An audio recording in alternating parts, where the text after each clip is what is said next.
আসসালামু আলাইকুম মিষ্টি ব্লগে সবাইকে ওয়েলকাম।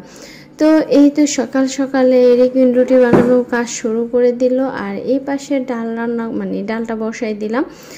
আর এখানে ফুলকো ফুলকো রুটি আর রিকুইন সকালে বলতেছে আমি রুটি বানাবো। তো আমি বলে আচ্ছা ওকে তুমি রুটি বানাও আর আমি অন্য কাজ করি। আর ওই পাশে আমি ডালটা বসাই দিছি, যেহেতু পাতলা ডাল হবে। আর এইখানে দেখেন পরোটার মধ্যে কত তেল দিছে। আমি বলছি ওকে কম তেল দিতে, না ও পরোটা বানালে বেশি বেশি তেল দেবে। আর পরোটা কিন্তু দেখতে খুবই জুস হয়েছে। আর এই দেখেন কি অবস্থাটা, উল্টাতে তার ভীষণ সময় লেগে গেছে। তো যাই হোক, আর খুব খুশি রান্না করতে পেরে, কি যে খুশি হয় রান্না করতে গেলে। আর যখন রান্না করতে গেলে কি হয়, লবণ হয় তরকারিতে, লবণ দিতে ভুলে যাবে। আর রান্না করতে গেলে 100 বার ডাকবে যেখানে আসো এখানে আসো, আমি দেখো রান্না হয়েছে কিনা, ঠিকঠাকভাবে হয়েছে। ছোটো তো, এখন তো ওরকমভাবে রান্না শিখে নেয়। আর এটা হয়েছে সিলভার কাপ মাছ। আমি এই ফার্স্ট টাইম সিলভার কাপ মাছটা খাইলাম। অনেকের মুখে শুনতে শুনতে তখন আর নিজেরই মন তর সইল না, যে না আসলে দেখতে খেতে হবে সিলভার কাপ মাছটা কেমন। আর সব মাছই ভালো লাগে, বাট তারপর একটা ভালো মন্দ আছে।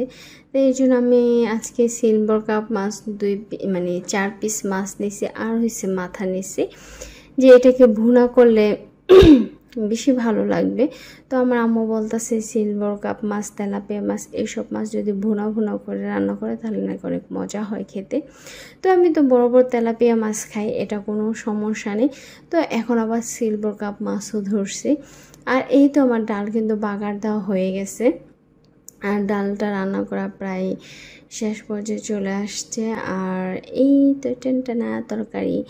এখন আমি অল্প একটু পেঁয়াজ দিছি আর কাঁচা মরিচ দিছি, আর একটু ঝোল পানি দিয়ে নিলাম কষানোর জন্য। এখন আদা মশলা যা আছে তো সেগুলো দেওয়ার জন্য তো একটুখানি আদা দিছি, কারণ যেহেতু অল্প একটু পেঁয়াজ নিয়েছি, বেশি আদা নিলে কিন্তু পুরা কেমন কেমন যেন লাগে। লবণ দিছি, হলুদ ফাঁকি দিয়ে দিছি, আর একটু চাট মশলা দিয়ে দিলাম, যেহেতু একটু ভুনা তরকারি করবো। আর হচ্ছে সিলভার কাপ মাছ যাতে আমার মুখে ধরে, তাই একটু ভালোভাবে আমি রান্নাটাও করতেছিলাম। আর এখানে একটু মরিচের গুঁড়া ফাঁকিটা দিয়ে দিলাম। তো এই তো, আর আমার কাছে তো খুবই ভালো লাগতেছিল, কিন্তু ফ্লেভারটা কিন্তু সত্যি ভালো আসছে, আর অনেক সুন্দর ফ্লেভার আসছে। এখানে 2 জনের খাবার, অত বেশি না। আর এখানে অল্প একটু টমেটো ছিল, টমেটো দেওয়ার কোনো ইচ্ছেই আমার ছিল না। তো ডালে দেওয়ার টমেটো বেঁচে যাওয়ার সেই টমেটোগুলো আমি দিয়ে দিলাম। আর এইভাবে আমার হাতটা খুবই আঠালো হয়ে গেছে। আর এখানে একটু হাত ধুয়ে এখন আবার রান্না করতেছিলাম। আর আমার একটা অভ্যাস খারাপ, আমি যতটুকু না কাজ করবো ততটুকু বেশি প্যারাশান হয়ে যায়, আর হাত খালি ধুতেই থাকে। আর এখন হচ্ছে সিলভার কাপ মাছটা আপনাদেরকে একটু দেখালাম, ঢং করে বুঝেন না, যদি না দেখে তাহলে কি হবে। আর এই তো সিলভার কাপ মাছগুলো আমি দিয়ে দিলাম, একদম ঝোলটা কমে আসার পরে। আর আমি তো বেশি বেশি ঝোল দিয়ে দেখি আম্মু বলে তরকারি কোনো স্বাদ থাকে না, আমি অতিরিক্ত ঝোলের কারণে নাকি এরকমও হয়। তাই এখন একটু আমি অল্প অল্প ঝোল দেওয়া রান্না শিখছি, এর জন্য আমার রান্নাটা তাড়াতাড়ি হয়ে গেছে। আর সিলভার কাপ কে কে খান সেটা অবশ্যই আমাকে কমেন্টসে জানাবেন। আর আমি তো খেয়ে দেখবো কেমন হয়েছে।